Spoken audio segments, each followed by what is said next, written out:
Ele deixou um bilhete dizendo que ia cagar fora. Estragou o meu colchão, o lençol e o tapetinho mais da hora. Oi gente, tudo bom? Finalmente eu trago pra vocês o vídeo que eu prometi no meu primeiro vídeo, que é sobre a jornada do herói, que me deu um trabalho do cão. Então, por favor, já se inscreve, já dá seu like, já compartilha, porque ficou muito legal. E eu poderia estar matando, eu poderia estar roubando, mas eu estava pesquisando sobre a jornada do herói pra não falar nenhuma besteira pra vocês. Então cá estou eu. Antes de começar esse vídeo, eu quero falar sobre dois pontos que eu achei importante falar. O primeiro deles é que esses dias eu tava lendo uma thread no Twitter sobre opiniões impopulares da escrita. E uma pessoa tweetou que a jornada do herói era um lixo, ultrapassada, que as pessoas deveriam jogar ela no lixo. Eu entendo de onde possa estar vindo esse tipo de comentário, mas eu acho um pouco radical falar isso, porque a jornada do herói tá sendo utilizada como ferramenta de escrita há muitos e muitos e muitos anos. E o que eu mais venho aprendendo no meu curso de roteiro é que primeiro a gente precisa dominar as estruturas clássicas de narrativa para depois tentar inovar em cima delas. Eu acho importante passar isso para vocês, escritores, porque por mais que vocês achem que a jornada do herói está ultrapassada, é muito importante conhecê-la bem antes de tentar dar uma modernizada aí nas estruturas.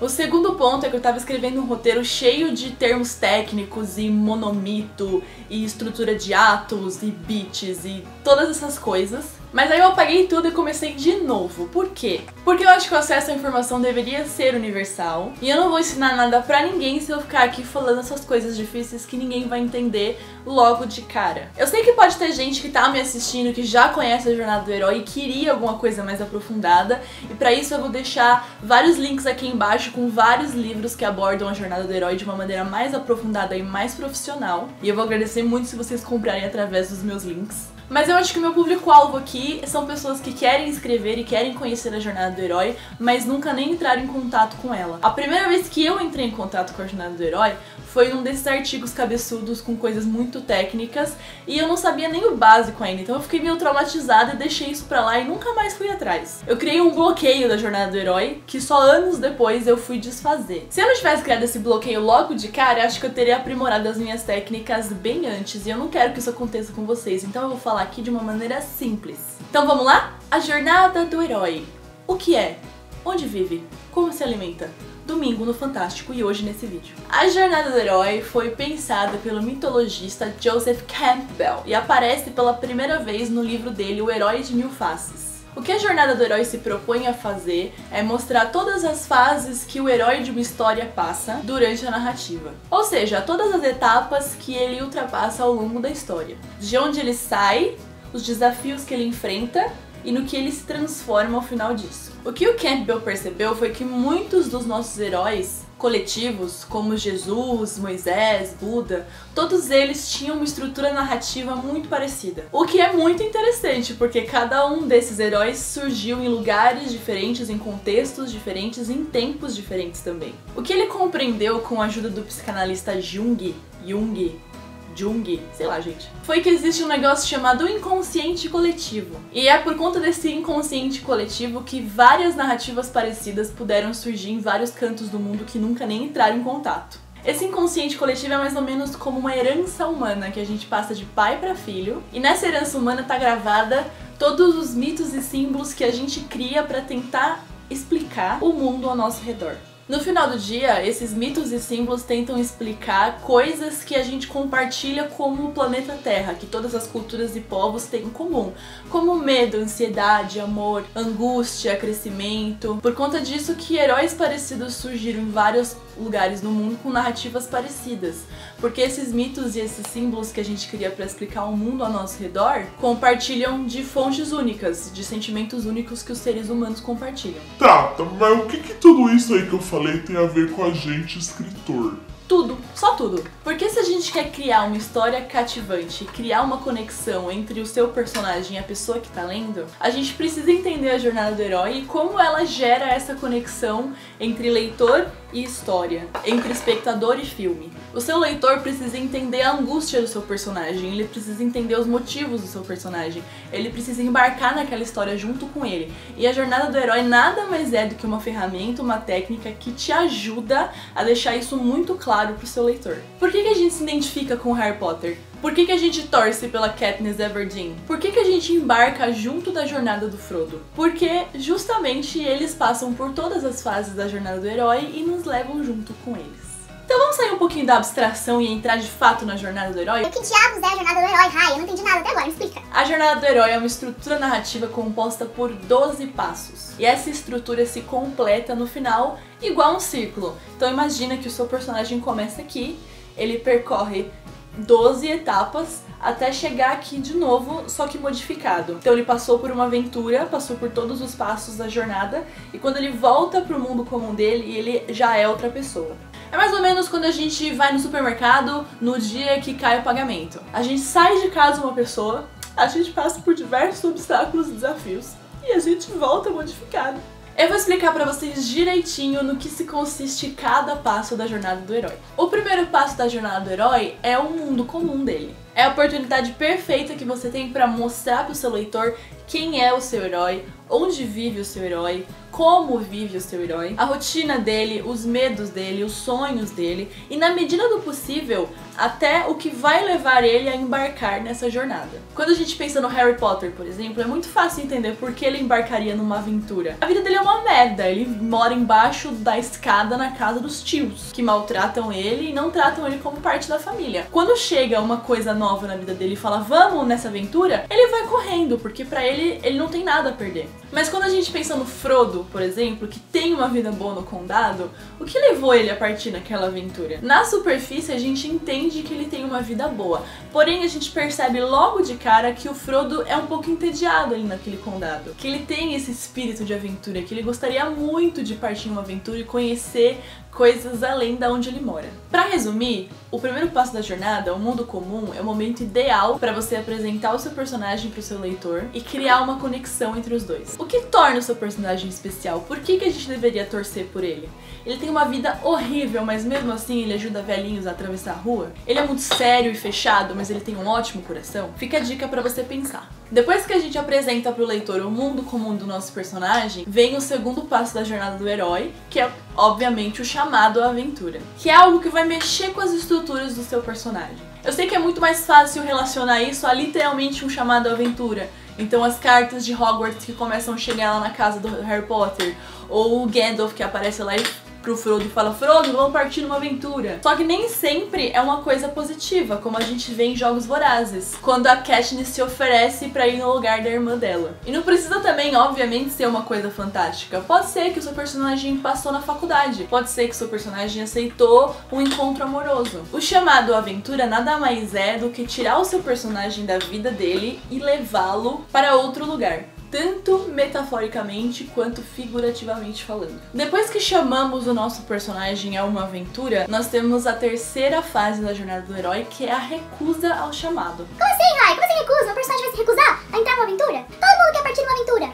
É aqui que a gente começa a entender duas coisas. A primeira delas é que todo passo da jornada do herói pode ser retirado, pode ser modificado a ordem, você pode brincar com a jornada do herói. A segunda coisa que a gente entende é porque a jornada do herói foi criada como uma explicação do mundo ao nosso redor. Então, há muito tempo atrás existia um garoto, um adolescente que deveria se transformar homem em alguma tribo. E para ele se transformar em um homem, ele deveria sair da tribo e passar a noite com os lobos e retornar para a tribo. Se você pensa nisso na estrutura da narrativa, existe o mundo comum desse jovem, desse adolescente nessa tribo. O chamado à aventura, quando um ancião da aldeia fala pra ele, você vai precisar passar a noite com os lobos pra mostrar que é homem. E a recusa ao chamado, porque essa pessoa tá com medo, tanto dos lobos quanto de crescer. Então essa fase da recusa ao chamado é um medo que o seu personagem tem de sair do mundo comum dele. E a gente pode pensar isso na nossa vida. Quantas vezes a gente ficou com medo de mudar? Claro que o seu herói pode ter uma vida merda e aceitar logo de cara, chegou a aventura, vamos! Ou o seu personagem pode ficar receoso. Porque geralmente o nosso herói é chamado pra uma aventura que ele não tá preparado. Em Harry Potter, por exemplo, a gente tem uma distorção muito boa da recusa ao chamado. Porque não é o próprio Harry que recusa o chamado, recusam por ele. Então quando as cartas começam a chegar, os tios do Harry pegam e escondem todas as cartas, botam fogo na carta, pegam ele e levam lá pra aquele lugar no meio do nada. Então estão recusando o chamado por ele. Mas se a gente pensar na Katniss, por exemplo, em Jogos Vorazes, ela não tem nem tempo pra recusar esse chamado, porque logo que ela fala, Oi, Volunteer! ela já é levada pra esse mundo novo e não tem nem tempo pra recusar. O quarto passo da jornada do herói é o encontro com o mentor, e é um passo muito importante, principalmente se você vai trabalhar com a recusa. Porque o mentor do seu herói nada mais é do que uma pessoa que vai incentivá-lo a partir nesta aventura.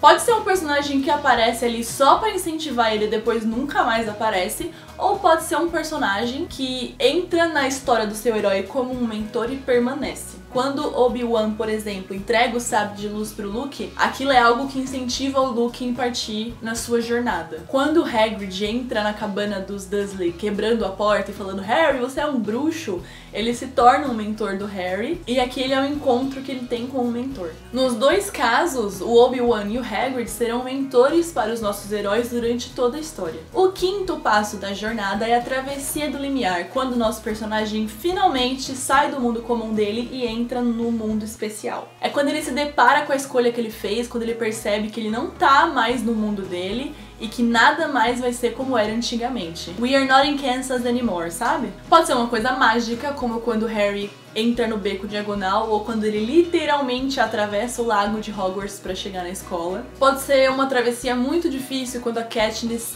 é jogada ali naquele contexto de Jogos Vorazes e conhece o mentor dela, e começa a ser preparada para os Jogos Vorazes. Ou a própria cena em que ela sobe naquele túnel e conhece a arena onde ela vai participar dos jogos. Ou pode ser uma coisa da vida real, gente, quando o seu personagem chega na faculdade que ele passou. Ou quando ele chega pra se encontrar com a pessoa que ele marcou um encontro. Porque mesmo que não seja mágico, mesmo que não seja especial, aquilo vai afetar a vida do seu personagem pra sempre. Claro que quando a gente pensa em jornada do herói é muito mais fácil a gente relacionar com coisas fantásticas, mas nem sempre a gente vai estar escrevendo uma fantasia, né? Então eu acho bom trazer exemplos da vida real pra que você perceba que ela também pode ser encaixada em histórias normais. O sexto passo da jornada do herói é conhecido como testes, aliados e inimigos. Eu gosto de pensar que é mais ou menos 60% da nossa história. É nessa parte da história que o seu herói conhece melhor o novo mundo dele, ele faz amigos e ele também conhece o vilão. É aqui também que o seu personagem vai passar por diversos obstáculos. Eu tinha um pouco de dificuldade de entender esse passo, porque eu pensava, pô, mas a história inteira tá aqui, os outros passos são muito pontuais, mas a história inteira tá aqui e não existe uma maneira de entender quais são os caminhos a se tomar dentro desse passo. O que me ajudou a entender o sexto passo da jornada do herói é justamente entender que sim, vai ser o maior passo da sua história e que ele precisa ser muito bem elaborado, porque é nessa parte da história que você vai conduzindo o seu leitor ao clímax, ao final, ao desfecho. Aqui nós conhecemos outros personagens que serão importantes para a história, a gente vai ter mais conhecimento da magnitude do nosso vilão e a gente também vai conhecer melhor o nosso herói e como ele se comporta perante obstáculos e dificuldades. A Katniss Everdeen, por exemplo, faz aliados dentro da arena dos Jogos Vorazes, como a Rue, e ela também descobre os seus piores vilões, que são os participantes dos primeiros distritos. E ela também mostra pra gente do que ela é feita, de coração, de coragem e de perseverança. Em Divergente, a Beatriz entra na sua nova facção,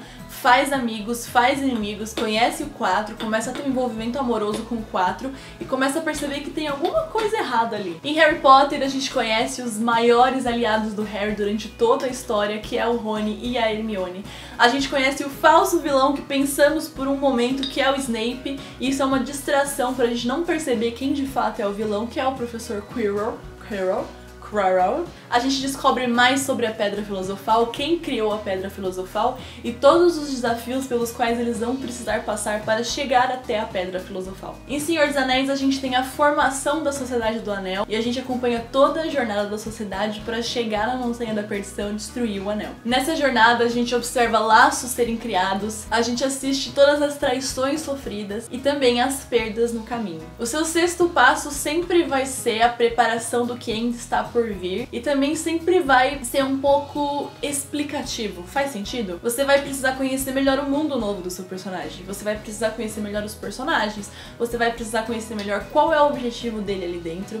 Então é meio que a preparação do terreno. O sétimo passo é a aproximação da Caverna Oculta. Aqui o seu herói está cada vez mais próximo do objetivo dele e a tensão das cenas aumenta. É mais ou menos a preparação do clímax, aquela coisa de Meu Deus, será que ele vai conseguir? Será que vai dar merda? Eu acho que é importante ressaltar aqui que se você já deixou bem claro pro seu leitor que tudo vai dar certo, qual é a graça? Então aqui é um pré-clímax que a gente deixa de fato as pessoas tensas. Será que o mocinho vai ficar com a mocinha? Será que eles vão conseguir destruir o anel? Será que o Harry vai conseguir pegar a Pedra Filosofal? Um exemplo muito bom da aproximação da Caverna Oculta é em Jogos Vorazes, quando a Katniss e o Peeta recebem a informação de que duplas poderão vencer os Jogos Vorazes. Eles se unem, se encontram e saem correndo em direção à cornucópia, e naquele caminho aqueles cachorros loucos aparecem e você fica muito tenso pensando, meu Deus, agora que tudo pode dar certo, vai acontecer justo isso? Eu gosto de pensar esse sétimo passo, a aproximação da Caverna Oculta, como um suspiro e uma tensão antes do desfecho. É um suspiro de vai dar tudo certo, e aí logo em seguida começa a tensão, sabe? Exatamente como em Jogos Vorazes, você pensa, eles vão conseguir vencer como dupla, e se beijarem, e ser felizes para sempre. E aí aqueles cão do demônio aparece. O oitavo passo da jornada do herói eu gosto de ver como 2 passos em um só. É o auge da crise e também o ponto de virada da história. Ou seja, a resposta da pergunta, a resolução de um grande problema, o desfecho, o clímax, pode falar como você quiser. Mas ele tem que resumir, é agora ou nunca mais. Sabe aquele momento que a gente prende a respiração no filme ou no livro? Então, é esse momento. E depois, quando tudo dá certo, às vezes, você desmancha na cadeira de alívio. Então, essa é a aprovação suprema. É a hora de pegar o seu herói e mostrar pro público que ele aprendeu muito ao longo dessa jornada e que agora ele vai ser capaz de resolver esses problemas. É um encontro cara a cara com seu vilão também. Pode ser desde a personificação do mal, como o Voldemort e o Harry Potter, ou até o encontro do seu personagem com o ex-namorado dele, que pra ele é uma coisa tensa. Ou até uma grande crise de ansiedade do seu personagem, ou a possibilidade dele ser expulso da faculdade. Entende que podem ser coisas mágicas e podem ser coisas da vida? A aprovação suprema é basicamente o momento que todos estavam esperando. Depois que o Harry passa por todas as provas e todos os obstáculos, deixa o Rony e a Hermione pra trás, ele finalmente encontra a Pedra Filosofal e dá de cara com o Quirrell, que na verdade está levando Voldemort aqui em sua cabecinha. E você pensa, Meu Deus, ele vai morrer! eles começam a se enfrentar, o Harry é uma criança, e no final o Harry consegue se safar e destruir o Quirrell com suas mãos e o poder do amor. Ai, que bonito! E quando a Katniss está lá em cima da cornucópia junto com o Peeta e aparece o Cato e eles começam a se bater e você pensa, Meu Deus, o Cato vai matar todo mundo! e aí então, do nada, eles conseguem empurrar o Cato lá pra baixo e os cachorros do demônio aparecem e dá uma comidinha nele vivo, uma comidinha. E ainda tem o golpe de misericórdia da Katniss que a flecha ali nele. Pensa assim, toda a sua história nos levou a esse momento. Quanto mais tenso, quanto mais empolgante, melhor. O 9º passo da jornada do herói é a conquista da recompensa. É claro que o seu herói vai ter que ter uma recompensa ao que ele acabou de passar. Pode ser uma recompensa tanto física, quanto um objeto, quanto uma recompensa emocional, psicológica. Eu só acho importante ressaltar que ela precisa ser condizente com o que ele acabou de passar. Se o seu herói acabou de passar por uma aprovação de quase morte e você dá um abacaxi pra ele, não é muito, condizente. O que deixa a gente empolgado, o que deixa a gente feliz é ver que o nosso herói passou por tudo aquilo, mas ele enfim conseguiu o que ele queria. Em Harry Potter, o Harry consegue a pedra, mas depois ele descobre que ela foi destruída pelo bem da nação bruxa. Nos Jogos Vorazes, a Katniss recebe a dádiva de poder continuar viva e vencer os Jogos Vorazes. No Senhor dos Anéis, a gente tem uma coisa muito interessante, porque o Frodo consegue destruir o anel, mas ele fica triste, ele não fica 100% feliz com a conquista dele. E eu vejo isso como uma metáfora da ganância humana e é muito interessante. O 10º passo é o caminho de volta e tem um nome muito autoexplicativo, é o seu herói voltando pra casa. Mas é importante ressaltar que esse passo só existe em sua totalidade quando de fato a história acaba na aprovação suprema e o seu herói volta pra casa, porque a gente ainda tem mais 2 passos e se você seguir esses 2 passos, o retorno pra casa não funciona muito bem em sua totalidade e no que diz o nome, retornar para casa. Pode existir um retorno, mas ele pode ser meio metafórico, entendeu? Porque se a gente for seguir os últimos 2 passos, a história ainda vai ter uma última complicação. Claro que essa última complicação pode ser com seu herói retornando para casa, aí você tá unindo 2 passos em um só. Mas se ele ainda não está voltando para o mundo comum dele, o retorno pode ser uma coisa muito simples, pode ser o Harry se recuperando na enfermaria de Hogwarts antes do final da história. Ou pode ser até aqueles instantes de alívio que a Katniss e o Peeta compartilham quando eles percebem que eles venceram os Jogos Vorazes antes daquele desfecho que estaria por vir. Muitas vezes esse passo é breve e às vezes ele nem existe. O 11º passo é a ressurreição, ou seja, a última complicação antes do desfecho. Mais uma complicação? Sabe quando você tá super aliviado de que tudo deu certo e aparece um personagem do nada, uma coisa muito aleatória e você fica: meu Deus, tudo isso de novo. Essa história não consegue me deixar em paz um minuto. Um minuto de alívio era só o que eu queria. Pois é, esse é o nosso 11º passo. Ele acontece geralmente pra fechar subplots e subtramas, pra amarrar a história, deixar ela bem redondinha, bem bonitinha, de coisas que nós levantamos lá no começo da história e agora estamos fechando aqui. E essas coisas podem não ser a trama principal. Por exemplo, em Harry Potter, a trama principal é conseguir a Pedra Filosofal e descobrir que o Voldemort ainda tá por aí. Essa é a trama principal. Mas a gente tem aquela trama paralela da Copa das Casas. Então o Harry, ele passou por aquele retorno pra casa metafórico, em que ele descansa na enfermaria e fica melhor na enfermaria. E aí eles voltam pra última ceia em Hogwarts e aí começa a Copa das Casas. E você fica até meio triste, né? Pô, a Grifinória tá perdendo feio, eles vão perder depois de tudo que eles passaram. E aí o Dumbledore aparece distribuindo o ponto como se ele fosse Silvio Santos e aviãozinhos de dinheiro, e a gente descobre que a Grifinória ganhou. O fato da Grifinória ganhar é um passo de ressurreição, é o encerramento de uma trama que começou lá no começo da história, mas que não era a trama principal, mas que foi encerrada, porque a gente não pode deixar essas pontas soltas nas nossas histórias, né? A ressurreição também é a mudança de direção dos organizadores dos Jogos Vorazes, que depois que a Katniss e o Peeta vencem o Cato, eles falam: não existe mais isso de duplas ganharem, vocês vão ter que se matar. E eles bolam aquele planinho ali na hora, eles não, a Katniss, né? Bolam aquele planinho ali na hora de os dois se matarem, não ter nenhum vencedor naquela edição, e os organizadores voltam atrás. Então aquele é um último desfecho, porque o vilão da arena era o Cato, mas o grande vilão da história são os organizadores dos Jogos Vorazes. Então é o encerramento dessa trama também. Finalmente, depois de 1 hora de vídeo, nós chegamos ao nosso 12º passo da jornada do herói, que é o retorno com o Elixir. Aqui é quando o seu personagem de fato retorna ao mundo comum dele, mas ele retorna uma outra pessoa. Como eu contei lá pra vocês, imagina um círculo, o seu personagem começa aqui, passa por tudo isso, mas ele volta pra cá, só que ele volta uma pessoa diferente depois de ter passado por tudo que ele passou nessa aventura. Sabe quando a gente tem aqueles filmes ou livros que o personagem sai pra uma aventura e volta e ele consegue enfrentar os seus bullies, enfrentar os seus medos?